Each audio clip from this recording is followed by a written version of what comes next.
Stop! In the name of the law! Mr. President, welcome to American Esoterica.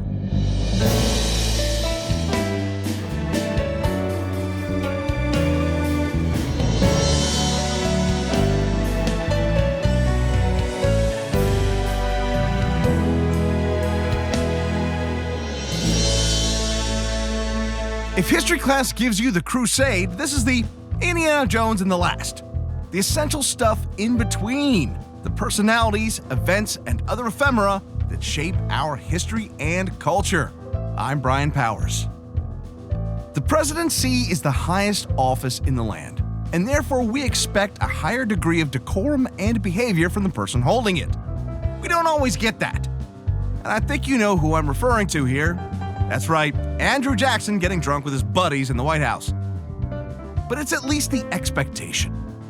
But sometimes the president can break that expectation of decorum to a great degree, such as the time a sitting president was arrested while in office. You haven't heard about it? It's probably because of a conspiracy to cover it up. Officer William West couldn't believe his eyes. A woman and a small child had just been injured getting out of the road to avoid an oncoming speeder. And then, a whole group of them came past. So West had the lead driver pull over.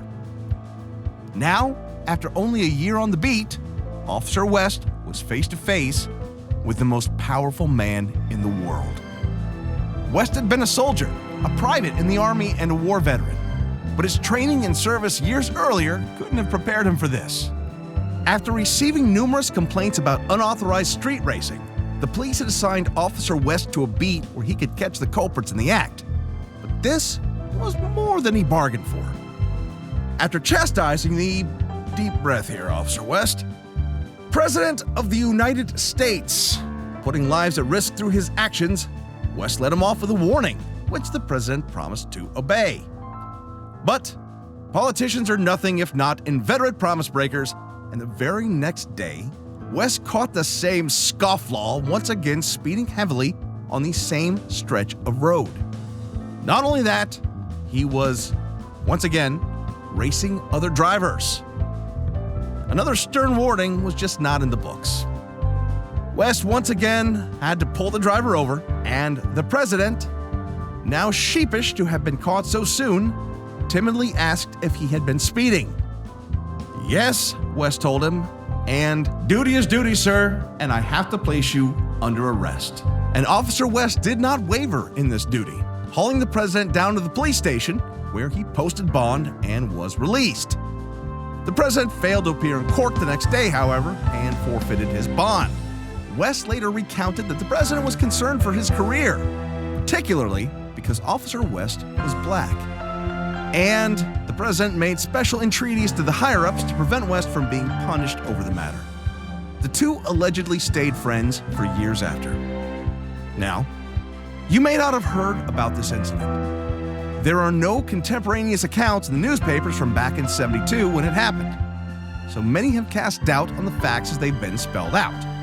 The only surviving word we have is that of Officer West, but it was brought up during his disciplinary hearing years later, and he gave a full interview about the incident a few years after that. We also know that this wasn't the first time this particular president had been busted for speeding. There were two incidents that had made the papers just 6 years earlier in similar circumstances. Was it some sort of conspiracy to hide the misdeeds of the president by erasing his arrest from the books?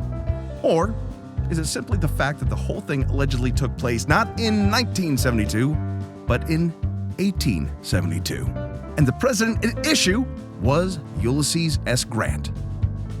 See, Grant was notorious for his fast horses, and those earlier speeding arrests did happen just a year after his victory over Lee at Appomattox Courthouse.